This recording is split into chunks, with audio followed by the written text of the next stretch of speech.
सूर्यपराग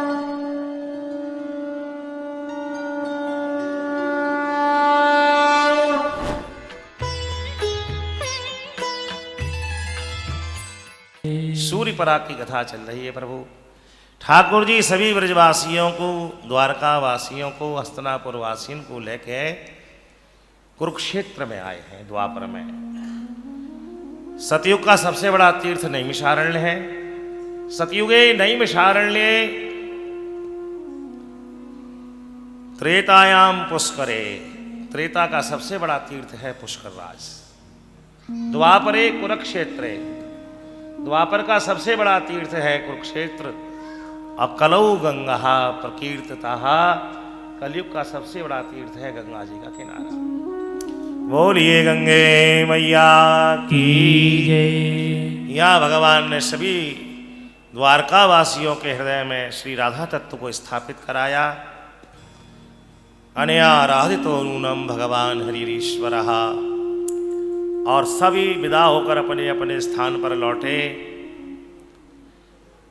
और जब मैया को ये पता लगा कि कन्हैया जब पढ़ने के लिए गया था तो अपने मरे हुए गुरु पुत्र को दक्षिणा में देकर आया, द्वारका में आती मैया देवकी ने कही, कन्हैया तो ये पता है तेरे 6 भैया को कंस ने मार दिया था। अब ये जब से मैंने सुनी है कि तू सर्वसामर्थ्यवान है, सामर्थ्यवान को कोई दोष गुसाई, तो इसलिए अब मैं उन 6 को देखना चाहता हूँ। मैया की आज्ञा को श्रोधार करके सब सामर्थ्यवान भगवान संयमीपुरी में गए और संयमनीपुरी से लाकर अपने 6 के भाइयों को लाकर महाराज देवकी जी की गोद में स्थापित कर दिया। मैया ने सबको खूब दुलार किया है और फिर सभी अपने अपने संस्कार के प्रारब्ध के अनुसार भोग भोगने चले गए। सुखदेव जी कह रहे हैं ठाकुर जी की कैसी लीला है। मुह्यंत यत् सूरयः, श्रीमद् भागवत के प्रथम श्लोक के मंगलाचरण का अनेक रूप में वाचन होता है। तो कृष्ण परक अर्थ हो तो तेने ब्रह्म हृदय आदि कवये मुह्यंत यत् सूरया, सूर्या बलदेवादयोपि मुह्यंती। अरे ब्रह्मा जी को नहीं, अपने बड़े भैया को भी मोहित कर दिया दाऊ जी को। बोले कैसे करा?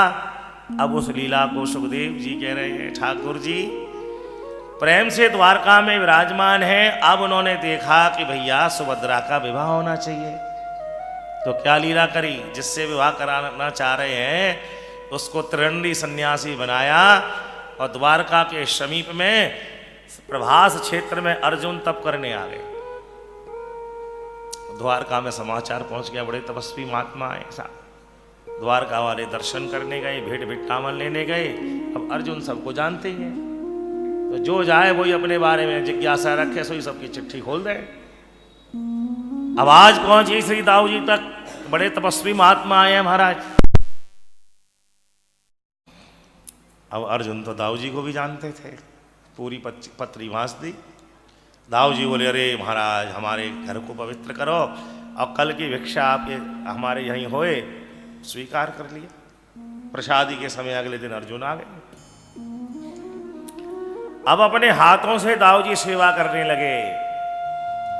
भगवान सभा में उठ के आए रेणुवास में।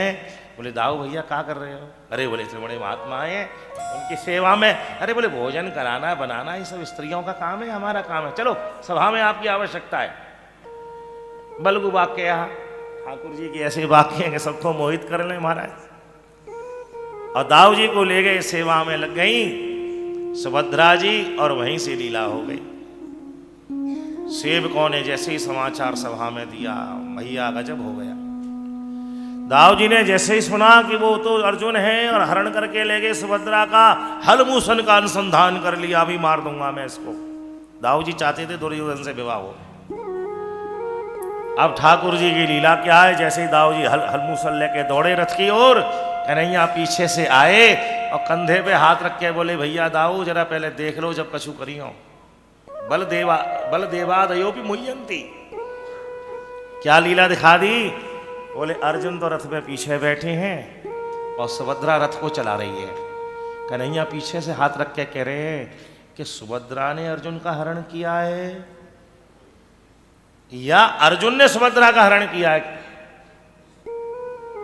देखते कि हम भगवान बलराम जी पानी पानी हो गए।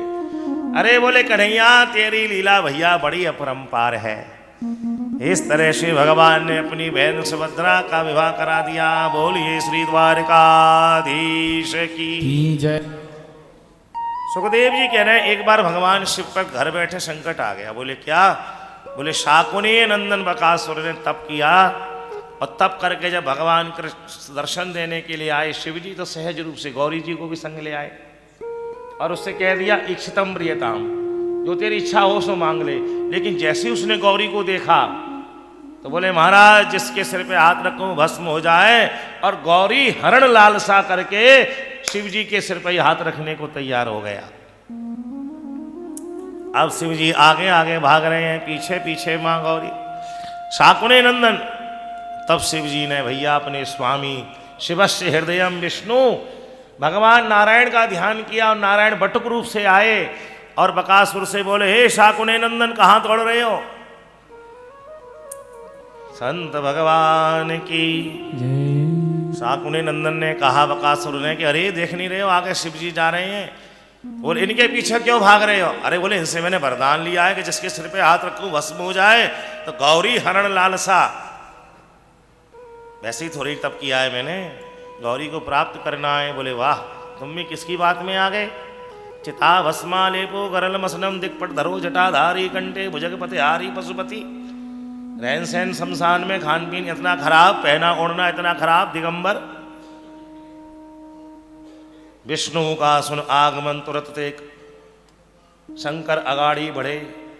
कच्छा कांच गजेंद्र की, चरम का रस्सी करी सांप की। और देखा ताक्ष भुजंग को, हाथी तुचा भी गिरी। ऐसे दिगंबर हुए वैसे ही थोड़ी हो गए। बड़े बड़े साहित्य में श्लोक हैं महाराज। तो भगवान भोलेनाथ की बातों में कैसे आ गया तू? अरे भाई इनका रहन सहन खान पीन कुछ भी ठीक नहीं है, इनकी बात सही नहीं बैठती। और यदि तुझे विश्वास नहीं हो तो अपने सिर पे हाथ रख के देख ले।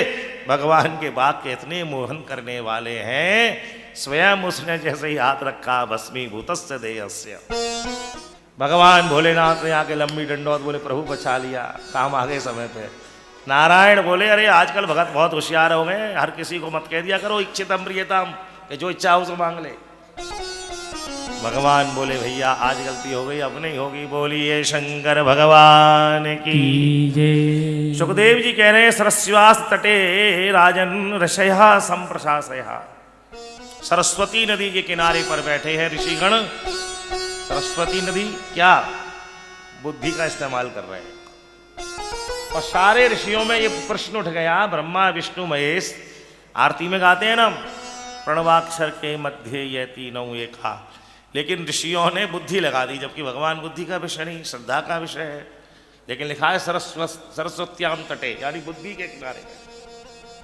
बोले तीनों में कोई तो बड़ा छोटा होगा, तीनों तो एक से नहीं हो सकते। तो सभी ने भगवान भृगु को नियुक्त किया कि आप पता करके बताओ तीनों में कौन श्रेष्ठ है।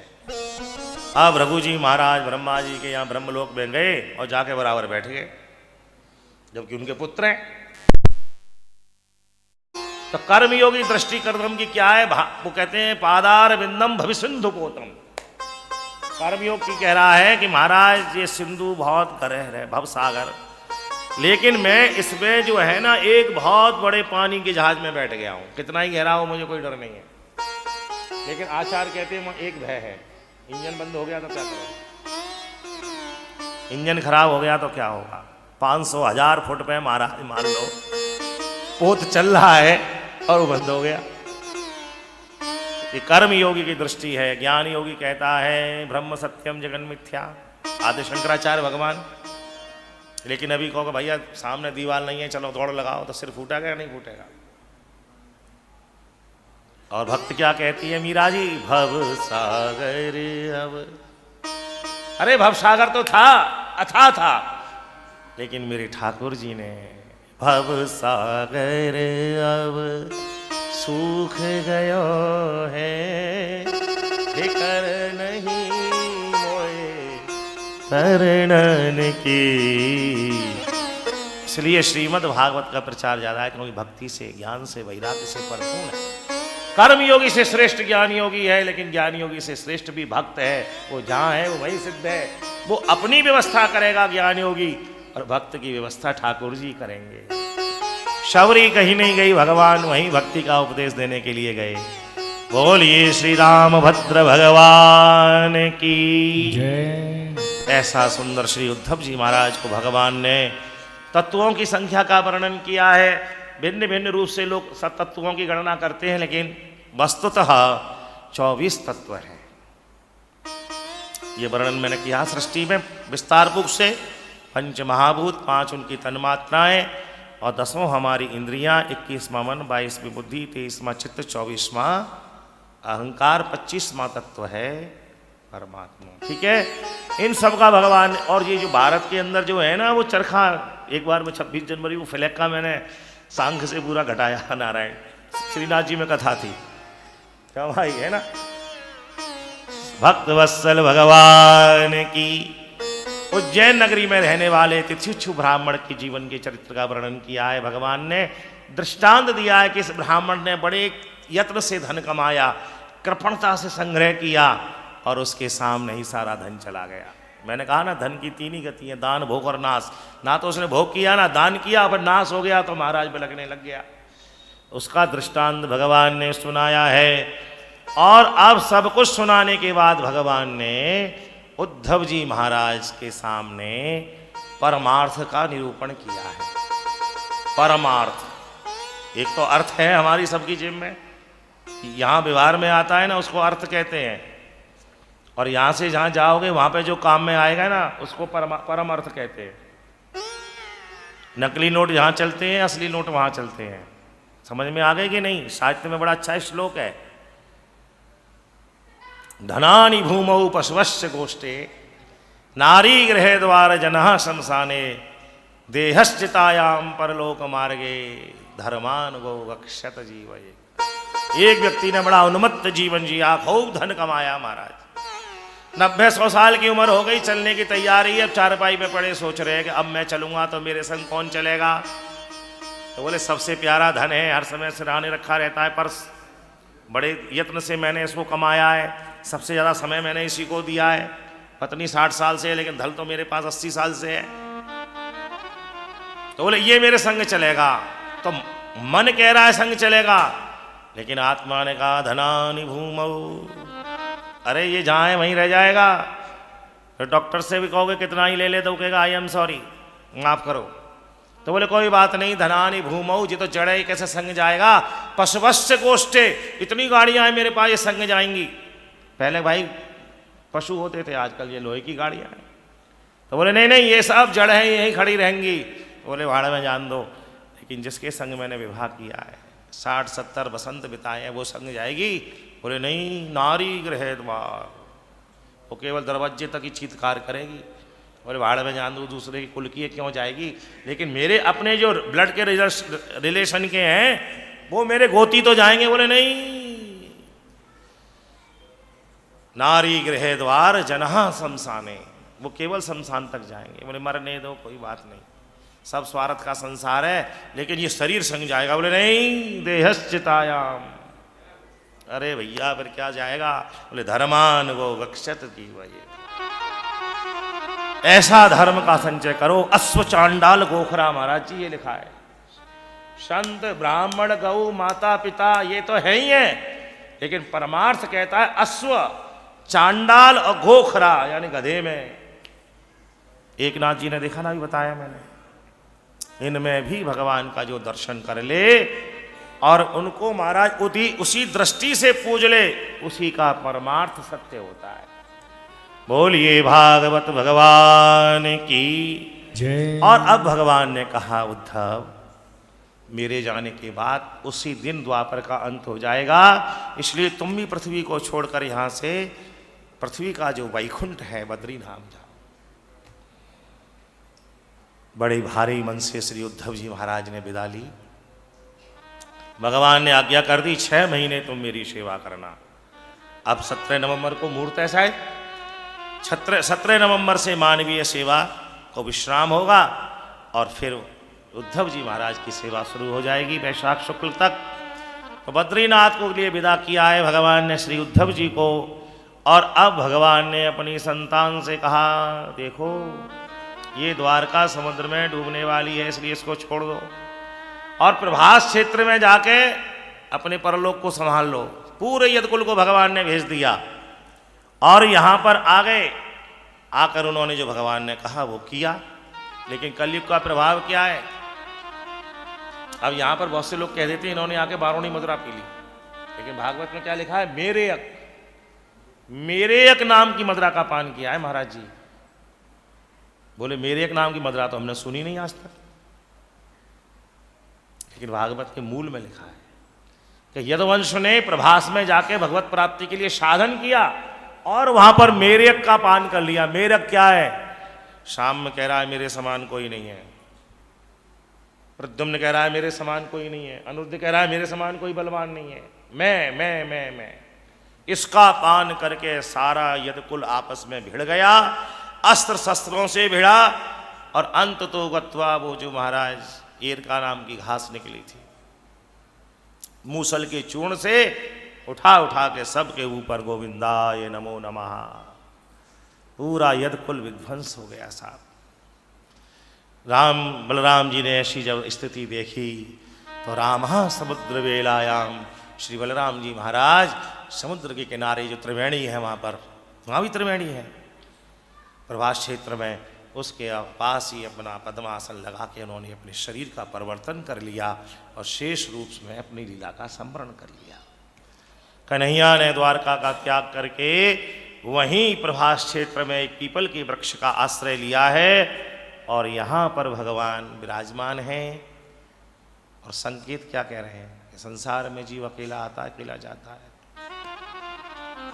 आज भगवत प्रेरणा से वह जरा जिसने कि उस मूसल के भाग को अपने बाण का अग्रभाग बनाया था, शिकार की इच्छा हुई, बाण का अनुसंधान किया धनुष पर, खोजता खोजता अपने शिकार को एक वृक्ष की ओट में देख लिया। कृष्ण के चरण को देख के ऐसा लगा जैसे मानो किसी हिरन का चरण है, और अपना शिकार जान के उसने अनुसंधान बाण का अनुसंधान छोड़ दिया। अब बाण आकर भगवान के ऐसे रखे हुए दक्षिण चरण पे लगा। ओहो, यदि किसी हिरन को लगता तो चीत्कार करता, उसका शब्द होता। बाण किसको लगा, जैसे ही वृक्ष की ओर से बाहर आया, कृष्ण को देखते ही अरे महाराज पाहे पाहे महायोगी, महाराज क्षमा करो क्षमा करो क्षमा करो, मैंने तो हिरन की गर्दन समझ के बाण छोड़ दिया था, जो आपको लग गया। महाराज आपका अपराध करके मैं कहाँ जाऊंगा, कौन मुझे क्षमा करेगा। भगवान मुस्कुराए और भगवान ने उसको अपने समीप में बुलाकर उसके सीधे हाथ को अपने हाथ में लिया। अरे बोले जरा तेने तो हमें अपने ऋण से मुक्त कर दिया बेटा, पृथ्वी का हिसाब पृथ्वी पर ही पूरा होता है। त्रेता का तू बाली है और हम राम थे, हमने तुझे वृक्ष की ओट में बाण मारा था और आज तेने वृक्ष की ओट में बाण मार कर हिसाब चुकता कर दिया, इसलिए मुझसे भी पहले मेरे धाम को जा, चल पहुंच। भगवान ने अपने धाम में भेज दिया है। भगवान बिल्कुल अकेले हैं, सगुण ब्रह्म निर्गुण ब्रह्म का ध्यान कर रहा है। उसी समय भगवान के अंग की तुलसी की माला को सूंघते हुए श्री सुगंधी से आकर्षित होकर उनका सारथी आया है दारुक। रथ को लेकर भगवान ने दारुक को विदा कर दिया। दारुक द्वारका जाओ, अर्जुन आया हुआ है।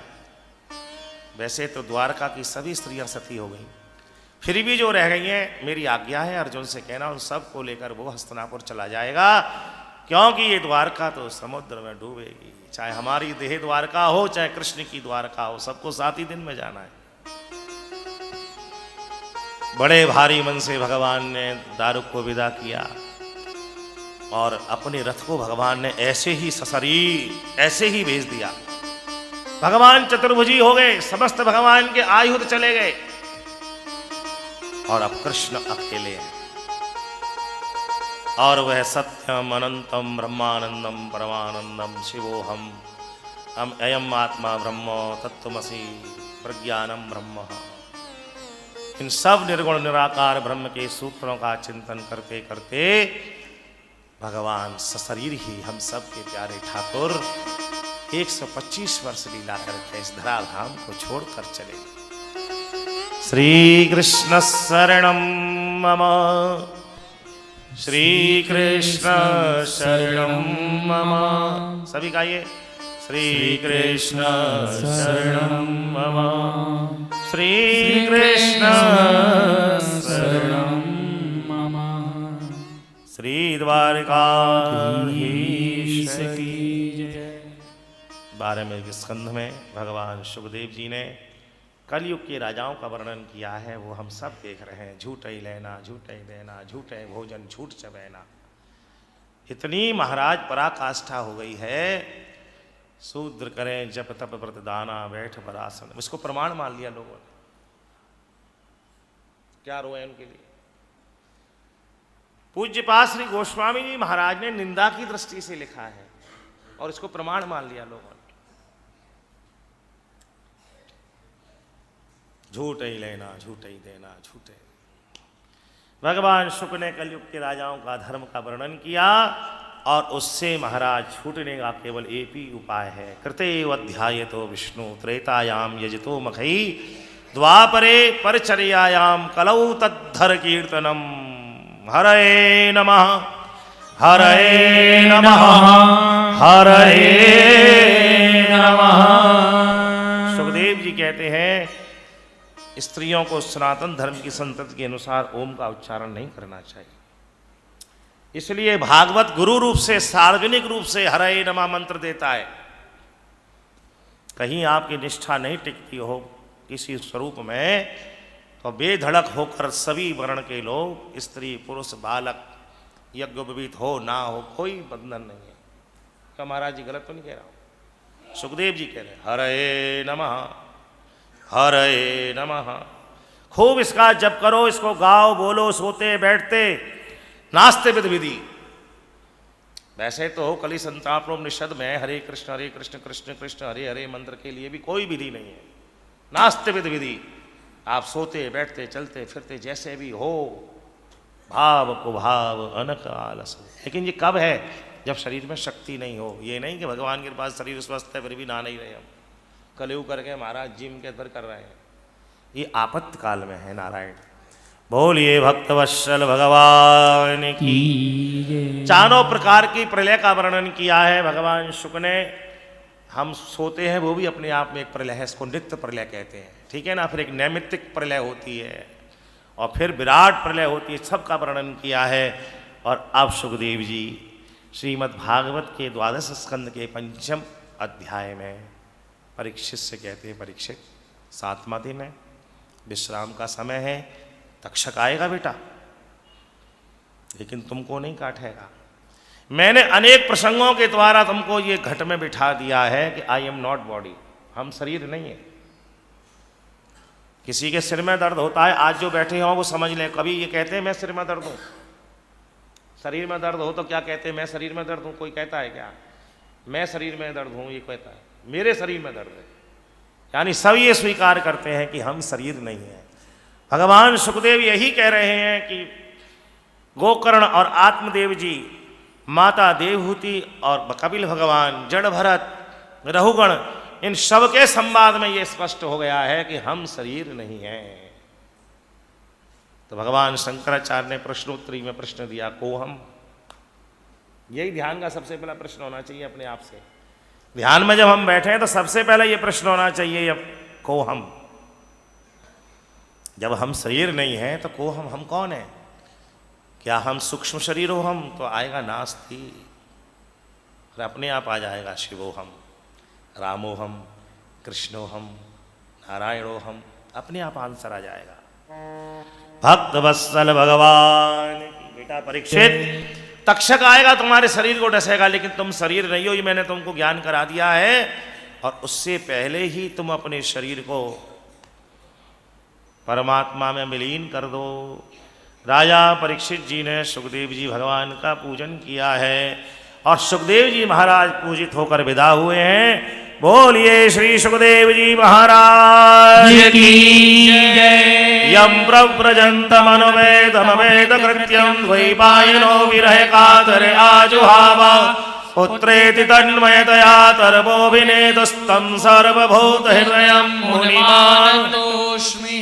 हरि की कथा सुनाने वाले, इस शरीर के लिए नहीं, सुखदेव जी महाराज, हरि की कथा सुनाने वाले, प्रभु की कथा सुनाने वाले, तुमको लाखों प्रणाम, तुमको लाखों प्रणाम। हरि की कथा सुनाने वाले, गोविंद नाम सुनाने वाले, तुमको लाखों प्रणाम, तुमको लाखों प्रणाम। श्री सुखदेव भगवान की जय।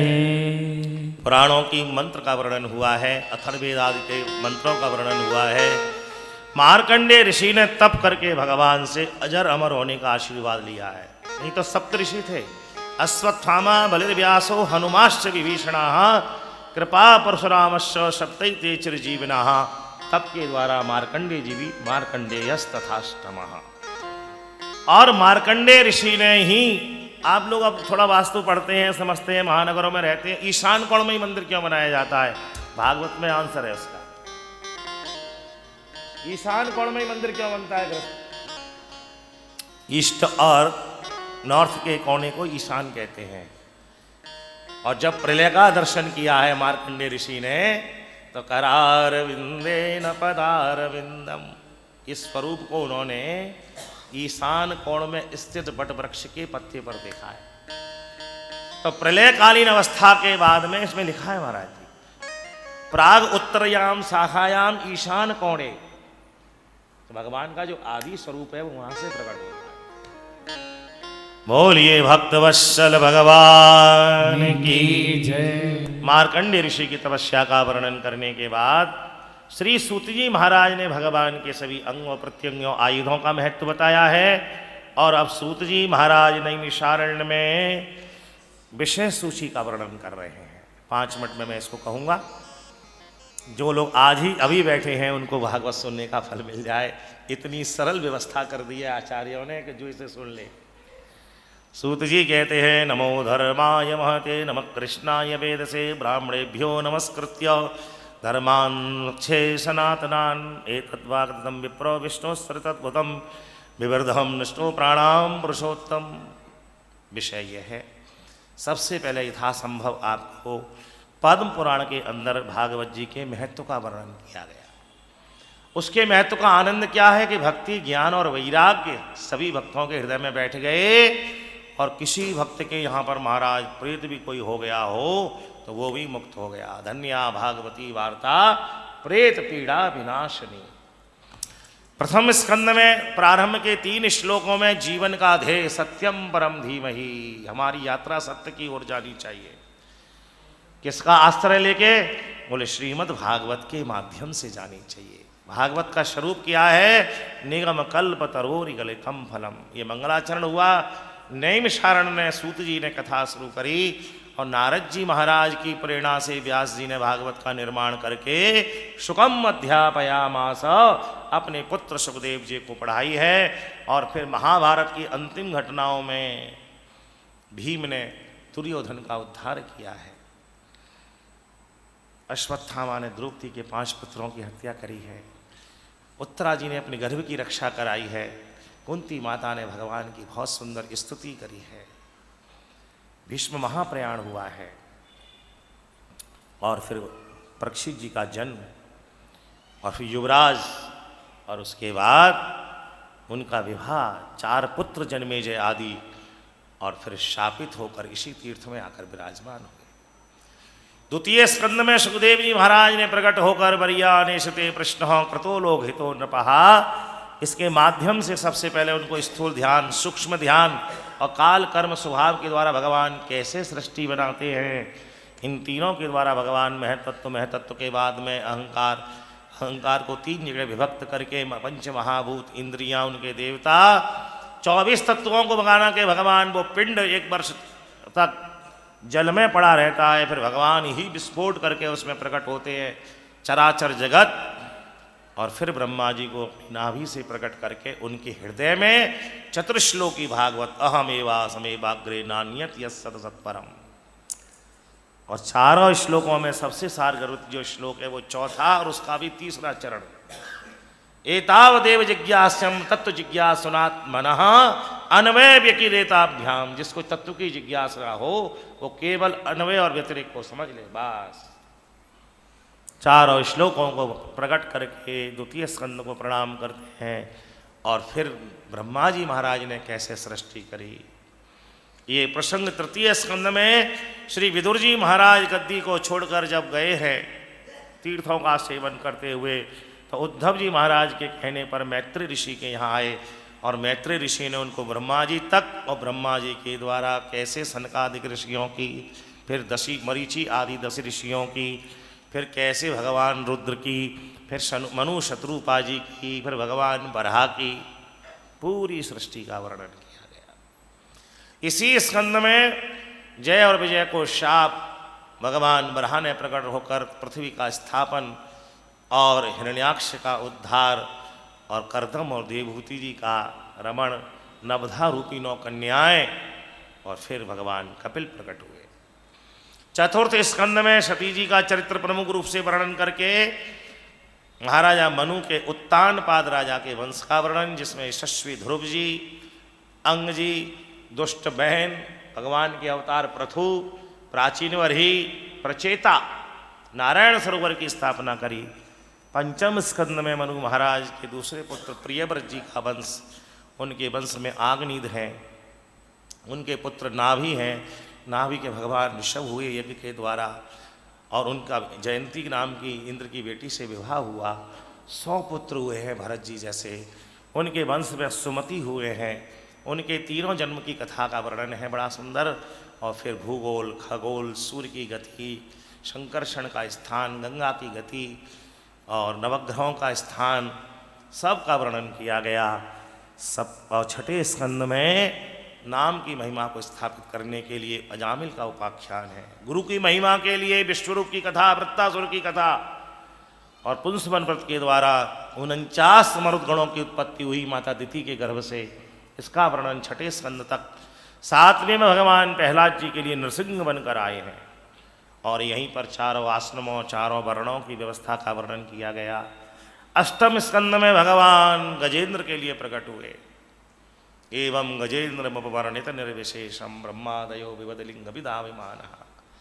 ठाकुर जी ने समुद्र मंथन के समय कक्षप रूप धारण किया, और अजित रूप से भगवान मंदराचल को लेकर आए नारायण, और फिर भगवान धन्वंतरी के रूप में अमृत लेकर प्रकट हुए। मोहिनी के रूप में उन्होंने उसका बंटवारा किया, और बलि के लिए भगवान वामन रूप से आए। 8वें स्कंद की ये कथा है, और राजा सत्यव्रत की अंजलि में भगवान मत्स्य रूप से प्रकट हुए।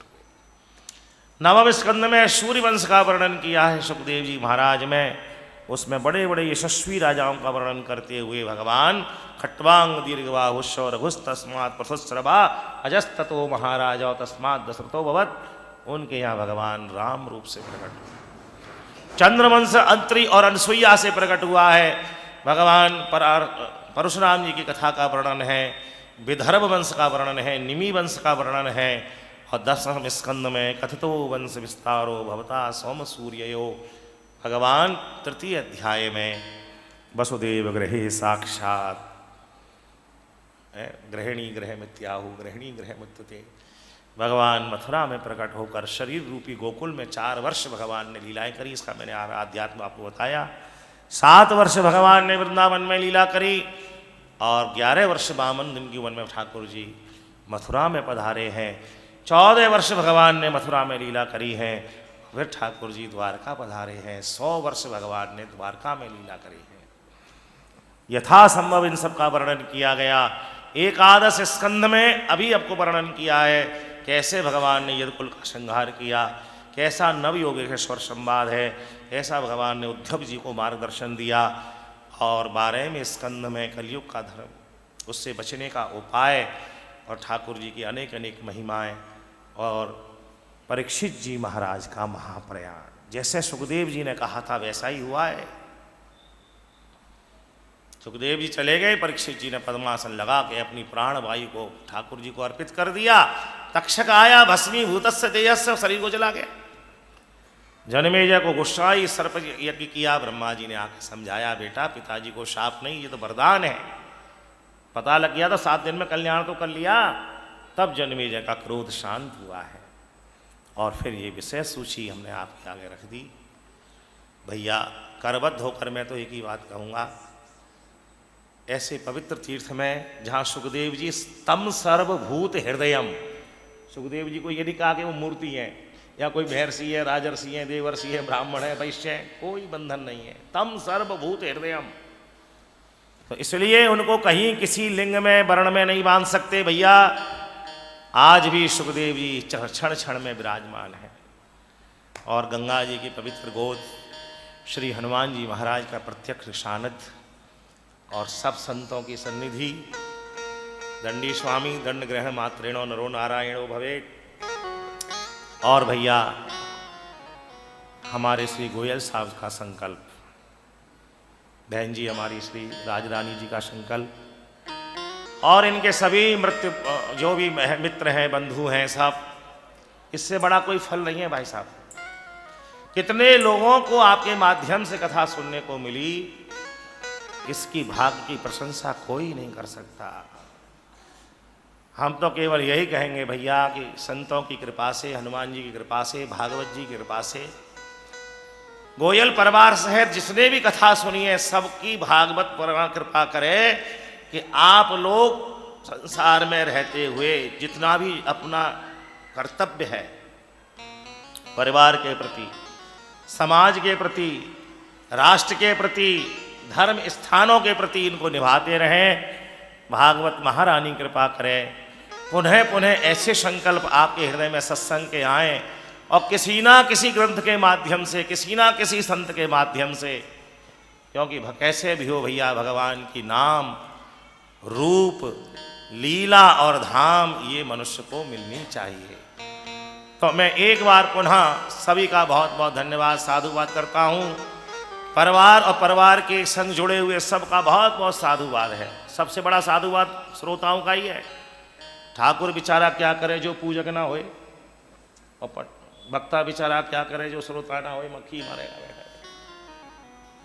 इसलिए सबसे ज़्यादा साधुवाद तो आपका है। साउंड वाले भैया ने बड़ी सेवा करी है, ठीक है ना। और हमारे संगीत के सहयोगी विप्र प्रसादा धरणी धरो, हम सभी ब्राह्मणों की बड़ी कृपा है महाराज। ये शरीर की जो सेवा हुई वाणी के माध्यम से, निश्चित ठाकुर जी की बड़ी कृपा है। नहीं तो हमारी सामर्थ्य नहीं है। वास्तविक देखा जाए तो करने वाले ठाकुर जी, ना कहने वाले की सामर्थ्य है, ना सुनने वाले की सामर्थ्य है। पैसा तो आपके पास बहुत दिन से होगा, परिवार भी बहुत दिन से होगा, लेकिन ये 7 दिन में ही कृपा हुई। अति हरि कृपा जाहे पर हुई। तो भैया वैसे तो मैंने 7 दिन में, क्योंकि पिताजी ने ये शिक्षा दी कि बेटा कभी भागवत से बाहर मत जाना, इसमें इतना रस है, इसी पे रहोगे तो भी आनंद आएगा। कोई बात पुष्ट करनी हो तो किसी ग्रंथ से कर दो।